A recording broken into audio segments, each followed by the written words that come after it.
중국이 지난해 7%대 성장률이 무너지면서 25년 만에 최저 성장을 기록하자 중국 경제가 경착륙할 것이라는 우려가 높아지고 있습니다. 중국 당국은 경기 부양의 안간힘을 쓰고 있지만 올해 경제 성장률은 더 떨어질 것이라는 전망이 나오고 있습니다. 베이징에서 서봉국 특파원입니다. 최근 파산한 중국 장쑤성의 한 조선업체 도크에 완성된 배들이 방치돼 있습니다. 세계 경기 침체로 발주처가 잇따라 인수를 포기하면서 가뜩이나 부채가 많던 업체가 재고 과잉 탓에 문을 닫은 것입니다. 공급 과잉과 부채 문제로 곤경에 찬 중국 제조업의 현 주소입니다.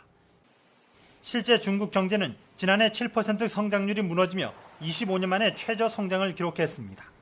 과거 수출이 중국을 이끌었지만 중국의 무역액은 6년 만에 감소세를 기록했고 중국 GDP의 15%를 차지하는 부동산 시장 부진도 발목을 잡았습니다. 저조한 경제 지표가 잇따르면서 경기 둔화 우려가 고조되고 있는데도 중국 당국은 구조 조정 과정에서 불가피한 성장통이라고 확대 해석을 경계하고 있습니다. 尤其是在当前的国际环境条件下呀，中国6.9的速度呢，还是一枝独秀，在全世界名列前茅。 중국 경제의 기존 성장 패러다임이 한계를 드러내는 가운데 더 큰 문제는 정부의 경기 부양책이 신뢰를 잃고 있다는 점입니다.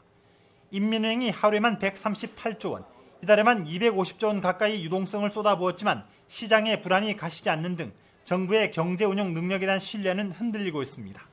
이 때문에 제조업에서 서비스업 위주로 구조 계획을 추진하면서 중고속 성장 기조를 이어가기 힘들 것이라는 전망도 나오고 있습니다.